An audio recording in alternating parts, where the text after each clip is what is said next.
Got my hands on the new X15 axles for the SCX24 from Mofo RC. These are the scaled down equivalent of a 1-ton axle for our little trucks. Tons, bro, we got tons. Tons and 64s. Millimeters, that is. All joking aside, these could be the beefiest axles ever offered for the SCX24. They feature significantly larger axle shafts, truss housings for strength, and an overall 15mm extension. These things mean business, and I'm super excited to check these things out. They come in a variety of different options, so I'm going to go over what choices you have when you pick these up, go over the key features, and then we're going to put them on a build and see how they look and perform. So let's open these things up and check them out. Let's open these things up. Here are our housings. I got 2 boxes because these come in 2 different finishes. They come in an aluminum housing, which is what I'm going to show you first. Very sharp. Look at these things. They come fully assembled, but they come dry. So it is important that even though they are fully assembled, don't just toss these on your rig. You need to break these down and make sure that you lube them up. Mofo RC and myself recommend Cow RC Udder Butter. This stuff is fantastic. You can save 10% with my discount code down below on all things Cow RC also. The axles come complete with gears. It's got the worm gear and worm screws in here, similar to the stock SCX24s. You've got axle shafts, knuckles, steering linkage, hexes, and wheel nuts here. Another thing to note, so they do come with the gears, but these are underdriven from the factory. So Mofo RC installs the worm gear and worm screws that are 50% underdrive. So you're going to get a significant gear reduction with these as is. Stock SCX24s or other SCX24 worm gear and worm screw sets will fit. So if you wanted to get a split between underdrive and overdrive, if you wanted to overdrive the front, you could throw a set of stock worm gear and worm screw in the front, and you've got instant overdrive in the front. It's going to help you with that turning radius and increase your climbing ability. We're going to try them as is for now, and then I might tune that later on. The rear, it also comes with link risers in the rear. This is something that I always forget when I buy aftermarket axles, is to get the rear link riser. In this case, it has it built in. Not only is it built in, it's a multi-position link riser in the rear. It's going to give you some customization for your upper linkage placement there. Look at the trussing on these things. Great looking housings, extremely strong, super premium components here. And with the kit, you also get a top mounted best servo mount ever from Mofo RC. This is a fantastic servo mount. This is going to bolt right to the top of the axle, and it's got these customizable settings here for your servo, so you can slide it back, slide it forward. Depending on the size of the servo that you have, you can customize this mount to fit a variety of different servos. It's super flat in the back. It's going to allow you to run big servos, going to smoothly cover that linkage, not interfere with anything. It's not going to jut out in the front to interfere with your bumper or your body or anything like that. Performance focused right here. Great stuff. I mentioned the 2 different housing options. These are the nylon versions right here. So if you wanted to save some money, you could go with the nylon setups. Similar, very similar. I mean, the only difference really is the housing materials. You get an aluminum steering linkage. You still get bearings installed, brass hexes, all that good stuff. The only difference is going to be the material of the housings themselves. So this nice nylon finish, this is going to be nice and slippery for sliding over rocks. Sometimes metal can catch on rocks. It looks really nice, but it's not as slippery and smooth as nylon and composite is. So these are going to be really nice if you want to save some money, but also potentially get better performance over the rocks. Cost difference between the two, so for the set of aluminum housings, you're $150, give or take. For the nylon, you're $90 for the full set. Now, Mofo RC also has a full set of brass upgrades for these. I opted to get the heavy brass knuckles for these. These are around 30 grams a piece, I believe. He's got lighter brass knuckles, C-hubs. All that is available on the Mofo RC website when you purchase the axles. Let's do some quick size comparisons here. Here we are against a stock housing. This is a stock housing with extended axle shafts, so it's really not the best apples to apples comparison. If I take the hexes off, it gives you a little bit of a better idea of the width difference here. If we look at the Mofo RCs against the Little Guy Racing Parts Super 8s, this is going to be a fairly comparable comparison here. Super 8s are 8 millimeters wider than stock, hence the name, for a total gain of 16 millimeters. So you can see these are very, very close, very comparable in terms of width. Now, one of the things I do want to show you, which is arguably the best part about these Mofo RC axles, is the axle shafts themselves.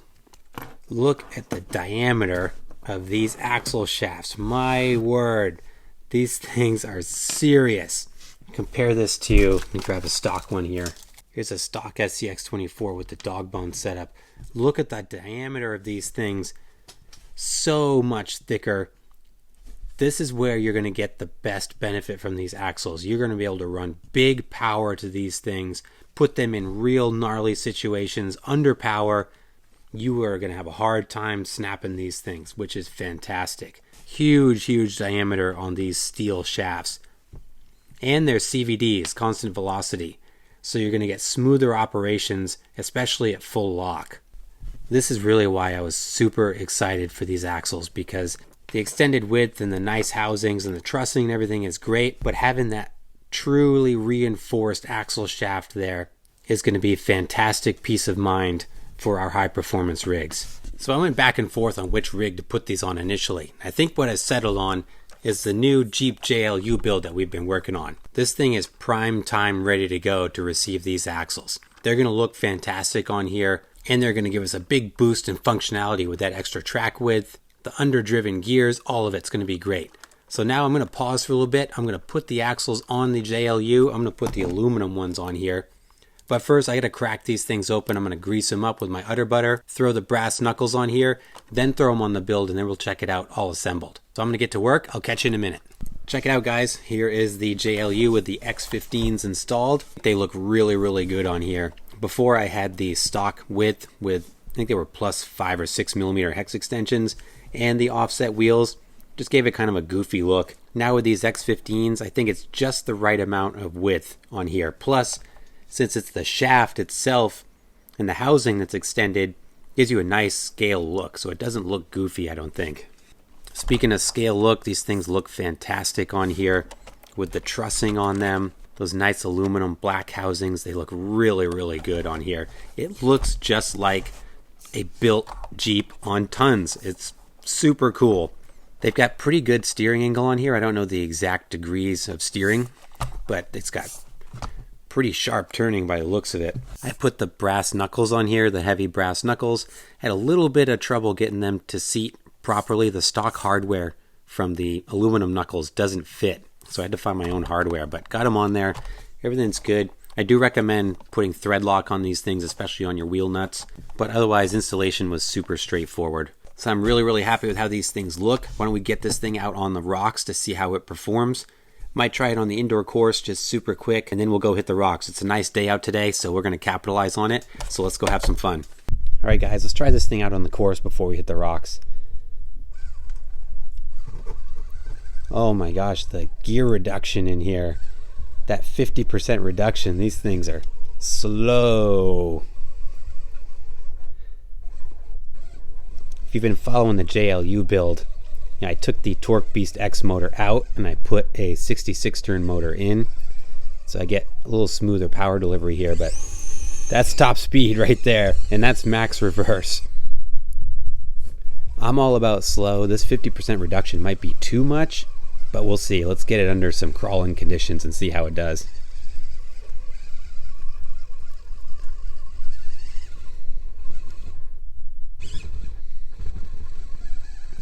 Picking up half of my course here.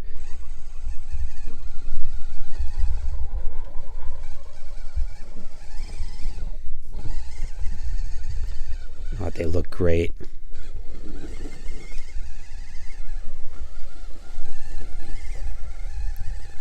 No issues with steering binding or anything. Front end feels like it's performing pretty well. There's those things in action. Sliding over that jagged section pretty easy.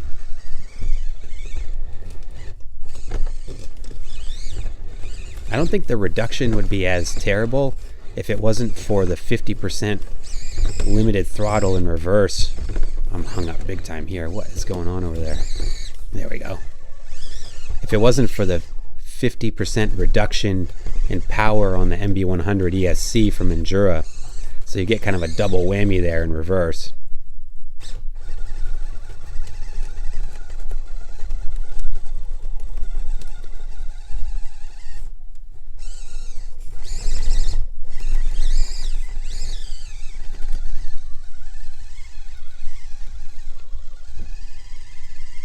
Ultra low crawling, man. This thing is so low geared.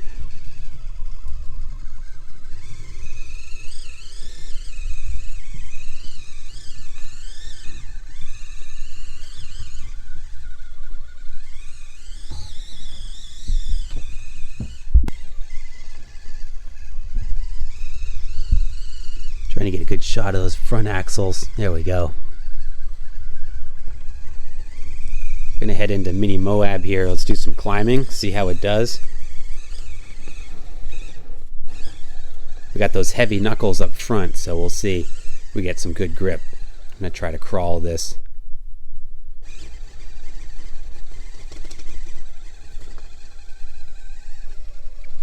Nice, just kind of crawling through the gatekeeper on the escalator here.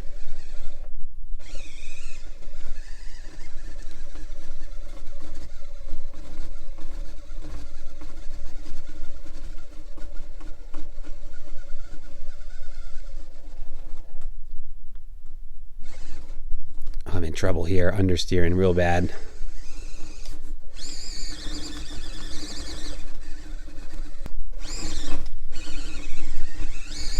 There we go.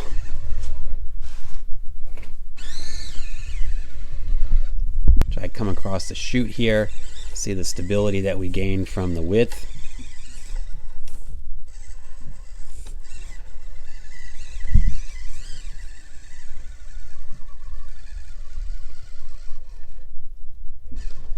Looking pretty good. Sticking real strong there. Excellent. Feeling like I might be getting a little bit of binding at full steer.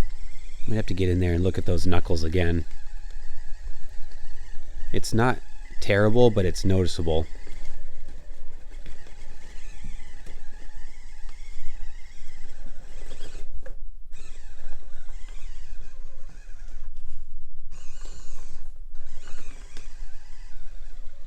Nice and smooth. Man, this slow crawl is growing on me big time. I like these axles on this build a lot. I'm glad I put them on the JLU. Not only do they fit the character of the build really well, but I just really love being able to go with these extended axles and not the hex extensions.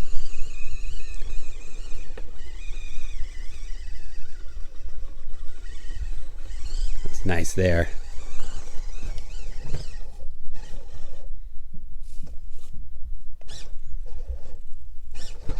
I was just stuck there.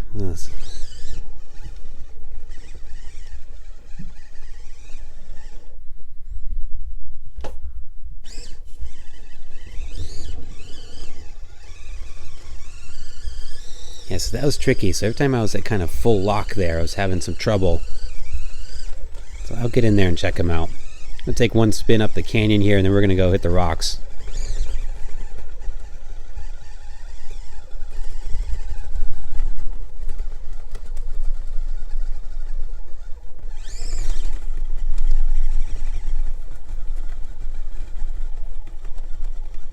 Slow it down, let these things grab. There we go. All right, let's go outside. Right, here we are outside. Rained for the last couple days, so everything's super slippery. And we'll see how this does. Now we can really see those axles out here. Looking super good on this truck.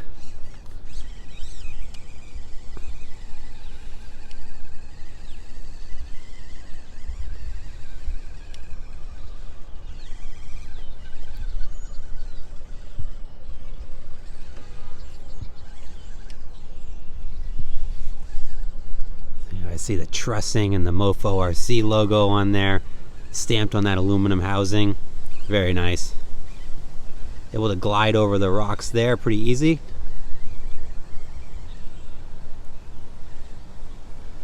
There's that stability keeping us planted over that off-camber section.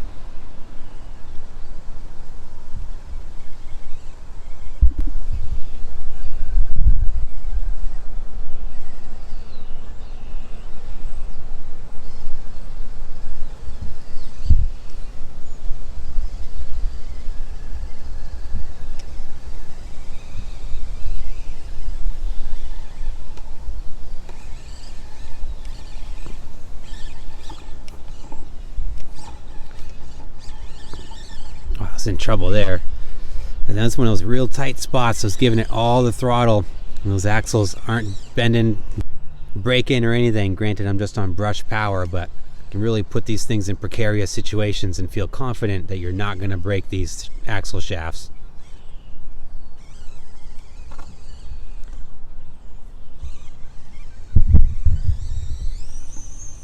It's so slow.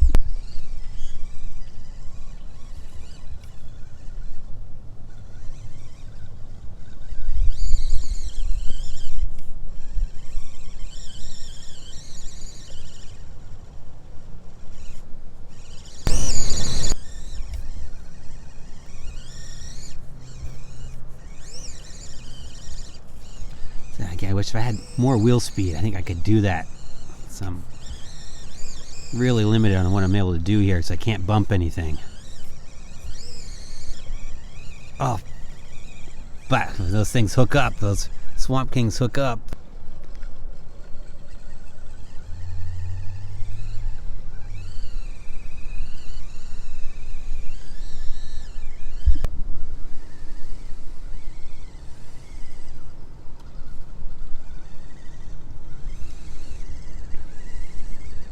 So I think I'm definitely having some binding issues somewhere.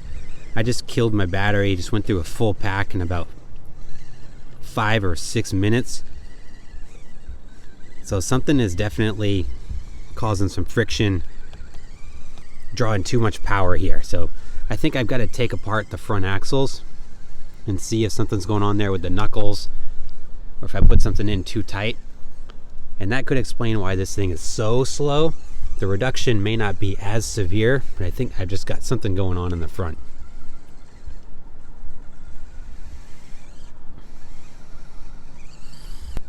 I don't feel like it's any fault of the axles. You know, the hardware and everything when I was putting it together was perfectly fine. I just have to go in there and make sure that I assemble everything appropriately. So I'm going to take one more quick course run. These things look fantastic and they perform so good. And then I'll diagnose this thing a little later, but... Oh, see, there's another one. Yes! Yeah, you could just muscle out of any of these ugly situations and have no fear of breaking anything. It's so good.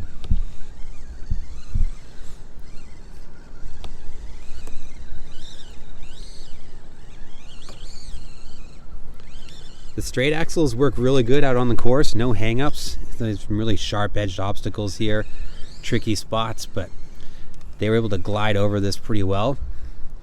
Not feeling the desire for more clearance. Overall, I think these are a great addition to the build, and I'm super pumped with them.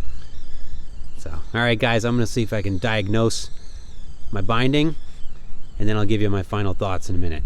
After spending some time with the X15 axles, they certainly met my expectations. They look great, they're strong and functional. And even though I haven't put them under brushless power yet, definitely put them in some precarious situations, and they showed no signs of breakage. I will be putting these on some brushless powered rigs soon, so stay tuned for some follow-up content. We're going to really stress test these things in the near future. But on the brushed JLU, they worked fantastic. I did go back in there. It seemed like I'd tightened the diff covers too much and I was getting some binding inside the housing. Once I backed off those diff covers a little bit, that front axle moved much smoother and my binding issues went away. So that was certainly user error. And after that, the axles functioned perfectly. Very, very slow though. These would be ideal for a brushless rig, something that's got a lot more power to give you that extra wheel speed, because the 50% reduction is really, really low for a brushed crawler. Gives you that great, smooth, low-end crawling ability, but just not enough wheel speed to get up and over things when you really need to bump it and move through an obstacle. So I'll be experimenting with the gearing on the JLU if I want to keep it brushed. It's great that these things accept stock SCX24 worm gears and worm screws, so you can easily configure these with the multitude of gear ratios that are available. All in all, I think these are a fantastic axle. I like them so much I bought 2 more pairs of them. I'm really looking forward to spending more time on them to see how they do in the long term. This is a pricey upgrade at $90 for the nylon set and $150-ish for the aluminum set. You're going to be surpassing the cost of the truck in just the axles. So these are definitely for the performance-minded enthusiast, because it's a hefty price tag to pay for these, but for what you get, I certainly think it's worth it. It's great to have these options with the extended axles, so you get proper steering geometry, gets rid of that scrub steer, gives you great stability, and with these things, just tons and tons of strength, so you know you can put the power to them, run your rig hard, and you aren't going to break anything. I'll put the link in the description down below if you want to pick these up. You can get front and rear in aluminum and nylon, or you can get a front and front in aluminum and a nylon for four-wheel steering trucks. Let me know your thoughts down below. What do you think of the X15 axles? And as always, I appreciate you guys. Thanks so much for watching. Please like and subscribe if you haven't done so, and I'll see you in the next video.